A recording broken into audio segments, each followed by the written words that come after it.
Лукашэнкаўскія сілавікі папоўнілі спіс экстрэмістаў на 44 асобы. Цяпер у ім 4100 пазіцыяў. Віталь Бабін з вами. Вітаю ў аб'ектыве, дзе навіны па-беларуску і без цэнзуры. І сёння ў нас. Выбары ў каардынацыйную раду пройдуць без спісу Александра Азарова, таксама без яшчэ двух кандыдатаў нашай справы. Гендерныя квоты, на жаль, тут не прычын. Мы лічым гэта дыскрымінацыяй, тым больш, што сябры камісіі маглі паступіць па-рознаму. У гасцях у Лукашэнкі, пра што размаўлялі Пуцін і беларускі дыктатар. Такі месседж Захаду. Глядзіце, у нас тут на тэрыторыі Беларусі ёсць ядерная зброя. Рэжым рыхтуе новую амністыю, хто пад яе трапіць. Толькі вызваленне месца для тых, для іншых людзей, для того, каб больш людзей прапусціць праз молах рэпрэсій. Без закону і правапарадку, але з гендерна збалансаванай нашай справай. Роза Турарбекова пагадзілася з патрабаваннем выбарчай камісіі. Ейны спіс працягвае выбарчую гонку, а вось Александр Азараў адмовіўся здымацца з выбараў, і камісія зняла спіс цалкам. Каманды маюць 48 гадзінаў на абскарджванне. Падрабязней пра прычыны і вынікі гэтых рашэнняў выбарчай камісіі Ірына Дарафійчук. Мінус адзін спіс. Блок Александра Азарова знялі з выбараў у каардынацыйную раду. Такую пастанову выбарчая камісія прыняла пасля таго, як Азараў адмовіўся зняць сваю кандыдатуру. Каманда «Закон і правапарадак» большасцю галасоў прыняла рашэнне падтрымаць свайго лідара. Чальцы выбарчай камісіі не патлумачылі ў адпаведнасці, з якімі правіламі яны прынялі такую пастанову, якія канкрэтна правілы парушыў Азараў, на чым палягае парушэнне, і не далі ніякага юрыдычнага абгрунтавання. Пастанова была прынятая на эмоцыях у адпаведнасці з асабістым меркаваннем і прэтэнзіямі да Александра Азарова. Патрабаванне зняць кандыдатуру Азараву выставілі напярэдадні на адкрытым паседжанні выбарчай камісіі. Прычына – скандал з рассылкаю праз чат-бот плану «Перамога» агітацыі за спіс «Закон і правапарадак». З'явіліся паведамленні, што рассылку атрымалі нават людзі, якія даўно выдалілі чат-бот. Калі ён выдаліў гэты чат-бот, як пішуць нам грамадзяне Беларусі, у сваіх скаргах, я выдаліў, але мне прыйшло без маёй згоды, гэта ёсць... Давайте мы проверим эти скарги, кем они написаны. Они написаны, скорее всего, сотрудниками КГБ.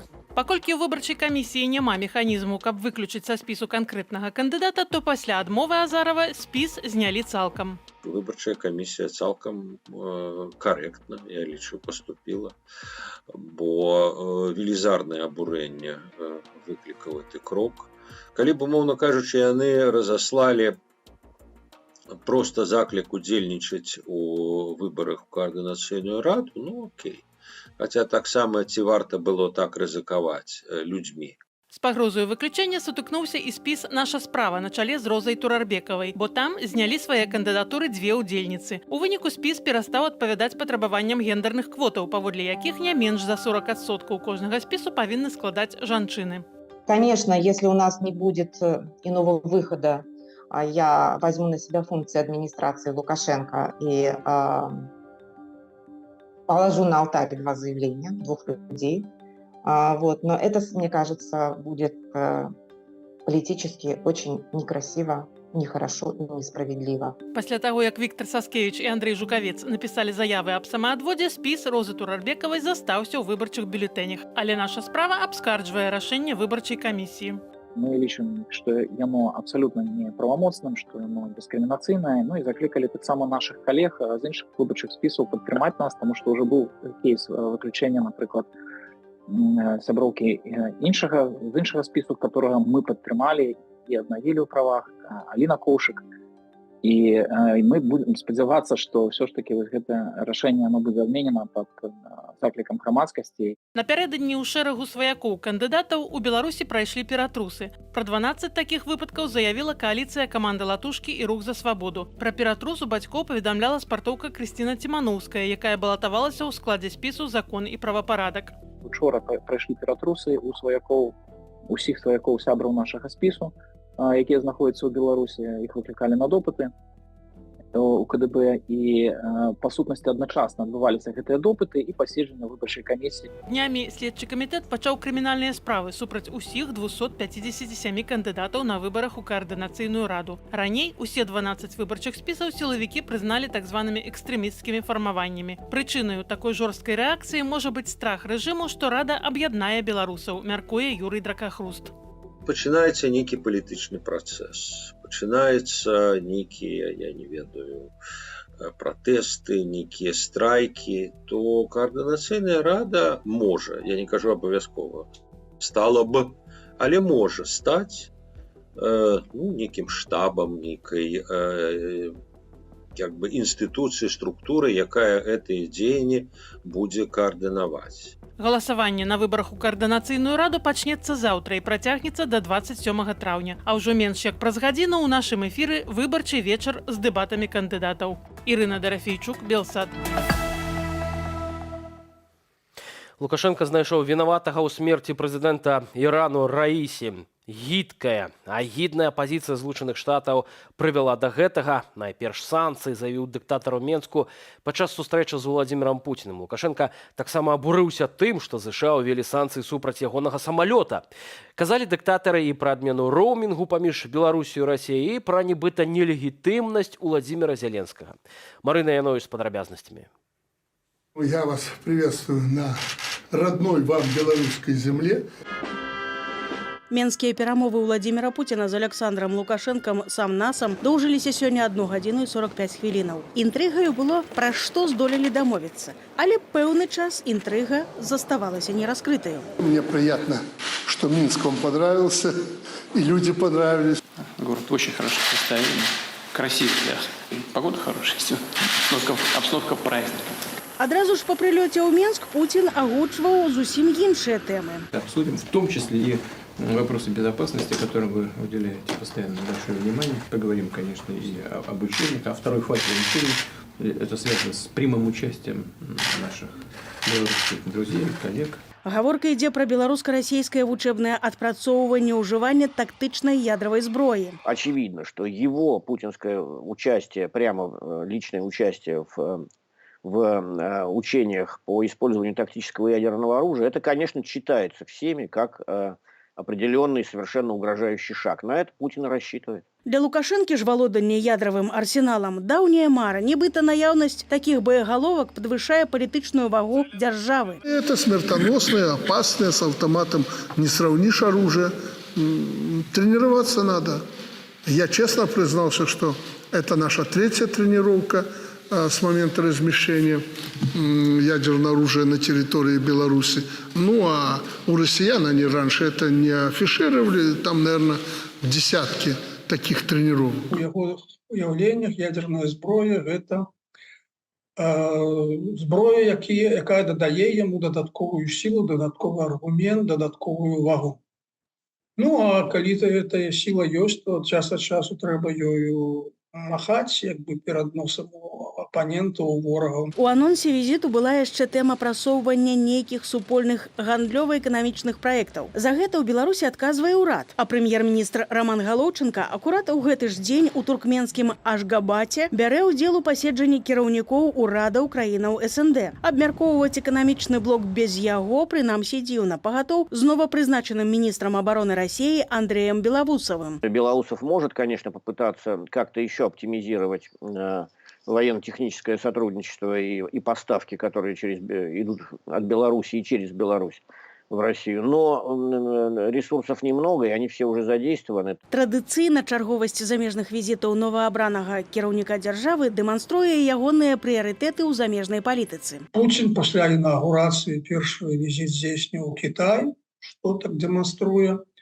его приоритет. Ну, а другий визит – это уже в Беларусь, тому тут символизм вельми моцный. Треба показать, что Беларусь союзник подчас войны каштуе вельмі дорага. Владимир Путин прыляцеў у Беларусь уначы. Выданне «Зеркало» напісала, што за 12 хвілінаў да таго ў Менску прызямліўся самалёт-двайнік з Расіі. Абодвух суправаджалі беларускія ды расійскія знішчальнікі. Са свайго самалёта Путин спускаўся адмысловым куленепрабівальным трапам. Трохі пасядзеў у аэрапорце і адправіўся ў рэзідэнцыю на Менскім моры. Там Лукашенко звычайна ладзіць непублічныя сустрэчы. Напрыклад, з вагнераўцам Евгением Прыгожиным летась у чэрвені. Марина Янович, Белсат. Адметна, што самалёт збеглага прэзідэнта Украіны Віктора Януковіча сёння прызямліўся ў Гомлі. Увагу на паветранае судна ў аэрапорце абласнога цэнтру звярнуў маніторынгавы праект «Беларускі гаюн». Пакуль невядома, ці быў на борце сам Януковіч. Апошні раз ён наведваў нашу краіну ў 2022 годзе, але цяпер інфармацыя пра ягоны меркаваны прылёт з'явілася на фоне візіту Пуціна ў Менск і ягоных перамоў з Лукашэнкам. У Менску ж дыктатары паразважалі пра легітымнасць Владзіміра Зеленскага. Супадзення, ці можа ўвогуле візіт Януковича быць расійскай правокацией? Какой-то силовой вариант развития событий маловероятный. Может быть, некоторые провокации, но такие вот события, чтобы вот российская армия снова пошла на Киев и попыталась захватить город и поставить Януковича там, то я считаю, это очень маловероятно. Это уже тоже предсказывалось много раз. То есть Янукович в Минске может быть как частью политических консультаций и давления на Лукашенко.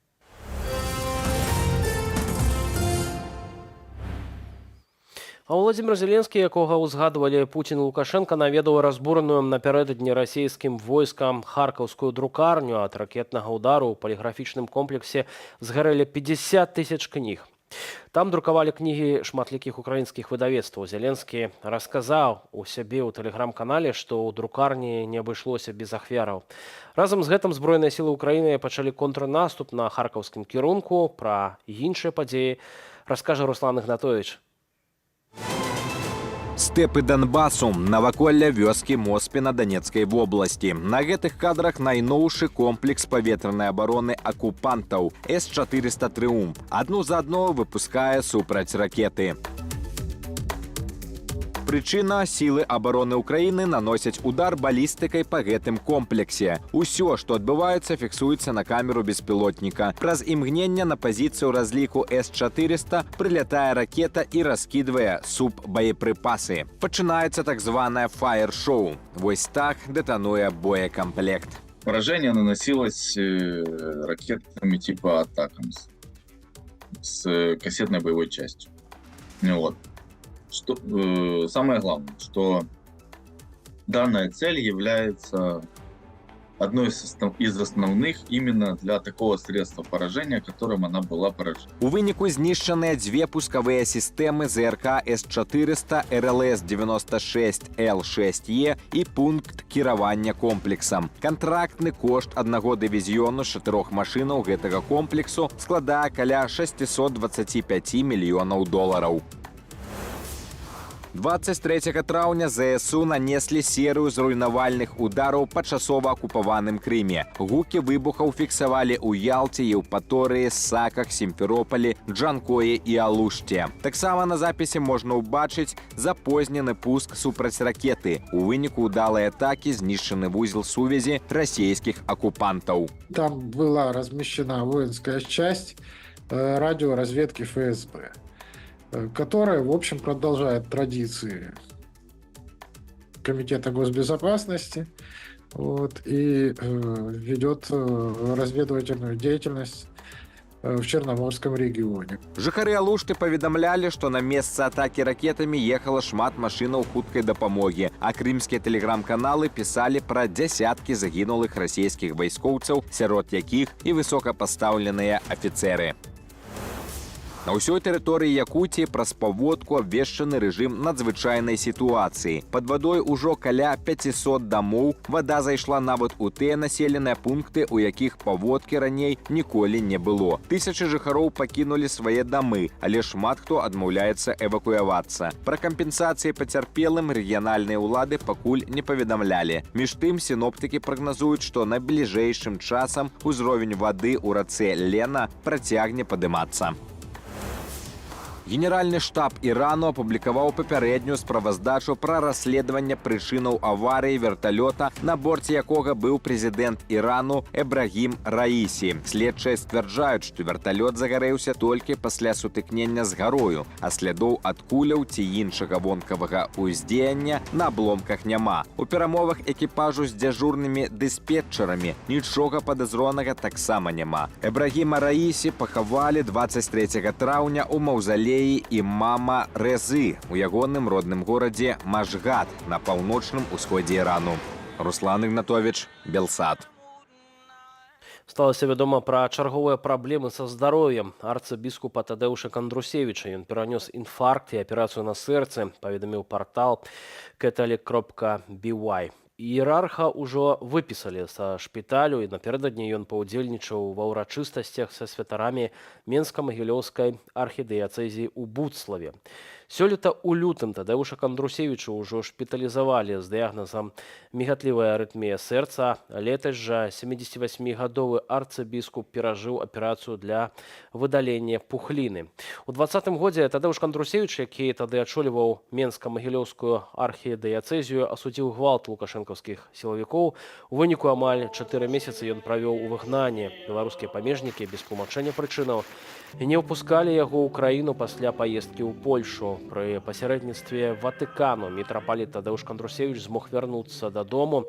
На пачатку 2021-га сышоў у адстаўку, прызначаны ганаровым іерархам каталіцкага касцёла ў Беларусі. Рэжым Лукашэнкі прызначыў дату завочнага суда над галоўным дарадцам Святланы Ціханаўскай Франка Вячорка. Разглядаць справу палітыка пачнуць 31 траўня ў Менскім гарадскім суде. Весці працэс будзе суддзя Валентина Зянкевіч, якая ўжо агучвала выракі апанентам рэжыму. Франка Вячорку абвінавачваюць паводле ажно 9 крымінальных артыкулаў, сярод іх распальвання варожасці і арганізацыя масавых беспарадкаў, а таксама здрада дзяржаве і заклікі да санкцыяў. Сёлета ў лютым следчы камітэт Лукашэнкі распачаў супраць Франка Вячоркі спецыяльнае вядзенне. Гэты механізм дазваляе рэжыму завочна судзіць сваіх апанентаў, якія застаюцца за мяжою.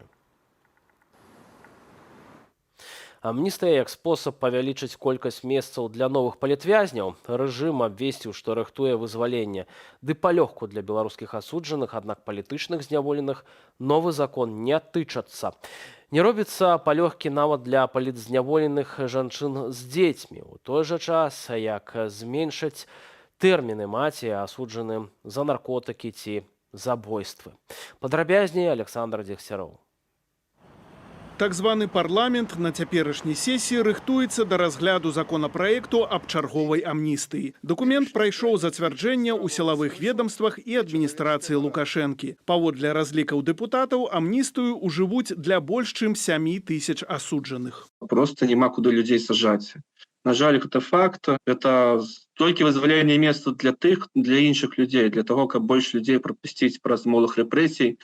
І гэта тычыцца прытым не толькі палітычных людзей, але простых беларусаў. Пад амністыю могуць трапіць 10 катэгорыяў асуджаных, сярод якіх пенсіянеры і непаўналетнія. Новы закон распаўсюдзяць на людзей з інваліднасцю, а таксама хворых на туберкулёз, рак і сухоты, ды інфікаваных ВІЧ. Амністыя тычыцца і грамадзянаў, якія пацярпелі ад катастрофы на Чарнобыльскай АЭС. Амнистия применяется не только уже в отношении тех, кому вынесен приговор. Часто амнистия применяется еще на стадии следствия. Когда работал адвокатом, она применялась и на следствии, и в суде. И это, конечно, освобождает людей от дальнейших и судебного разбирательства.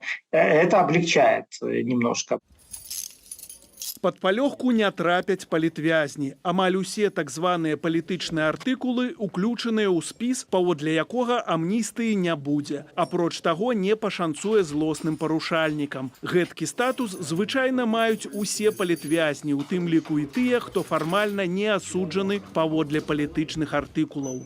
Преступления экстремистского характера не подпадают. То есть, они делают все, чтобы эта категория преследовалась по-прежнему, и эти жернова на репрессии двигались в отношении них, от тех людей, независимо от каких-либо амнистий. Сярод новаўвядзенняў амністыі, якую рыхтуюць да лукашэнкаўскага дня незалежнасці, палёгка жанчынам, якія былі асуджаныя за наркотыкі ці забойства, ды маюць дзяцей. Але ніводную палітзняволеную маці не амністуюць. Як, напрыклад, Паліну Шарэнду-Панасюк, маці дваіх дзяцей. 21 траўня яна мелася выйсці на волю, але ёй выставілі новае абвінавачванне ў непадпарадкаванні адміністрацыі калоніі. Режим Лукашенко супрацьдзейнічае як маніяк.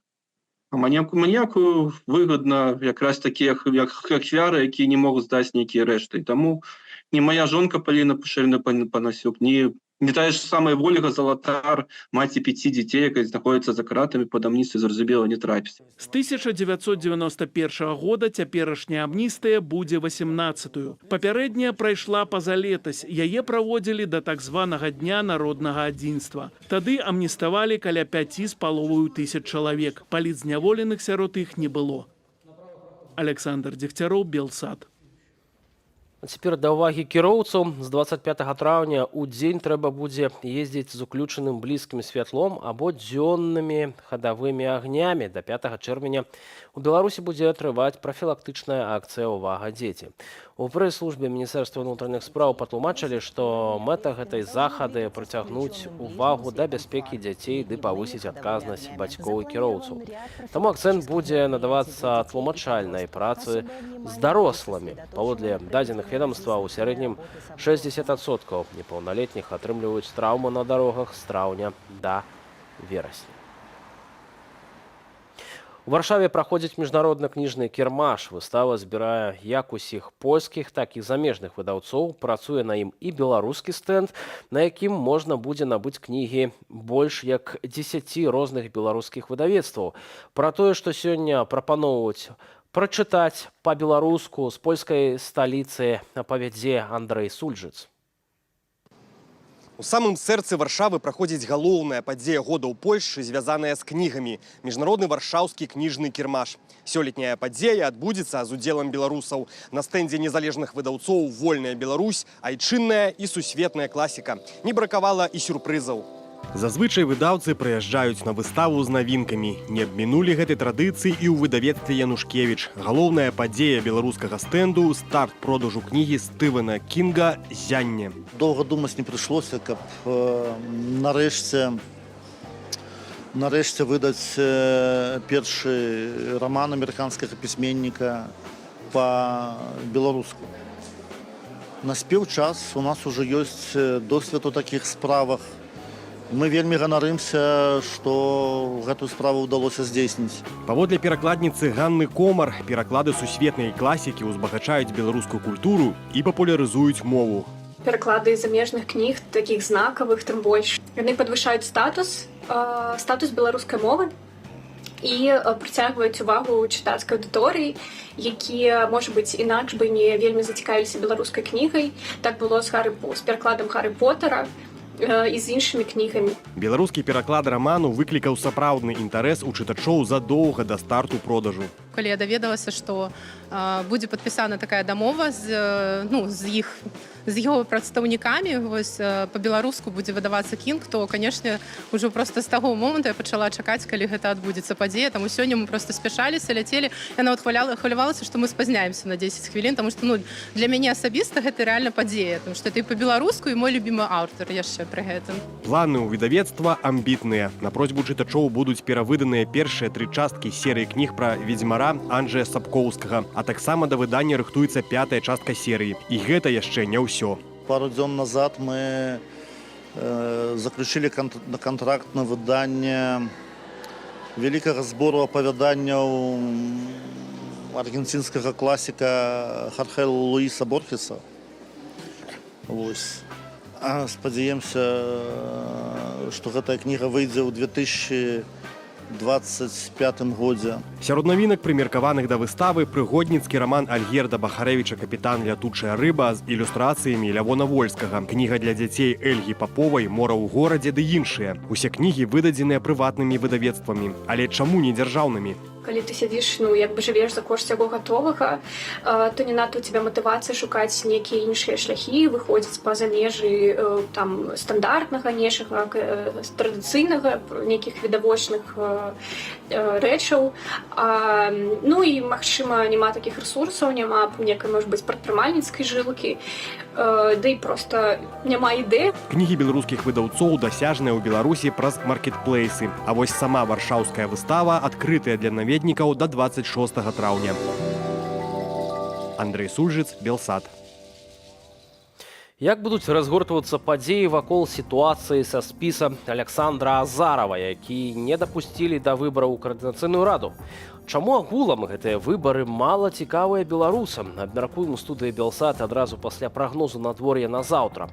А ў аб'ектыве ў нас усе навіны на сёння. З гледачамі галоўнай інфармацыйнай праграмы на Белсаце сустрэнемся ўжо ў новай студыі на наступным тыдні. Да хуткай сустрэчы. Протягните информационный вечер на Белсате со студией Белсат. Оперативные комментарии, аналитика и самые цікавые гости. Калі вы глядите Белсат на платформе YouTube, адразу после объективу пераходзьце на нашу сталую спасылку «Живы эфир». Дзеля гэтага на канале Белсат News адкрыйце укладку «Ужывую» або ўпішыце ў пошуку «Белсат Жывы эфир» і працягвайце атрымліваць апошнюю інфармацыю пра падзеі ў Беларусі і за яе межамі. Чакаем вас у студыі Белсат.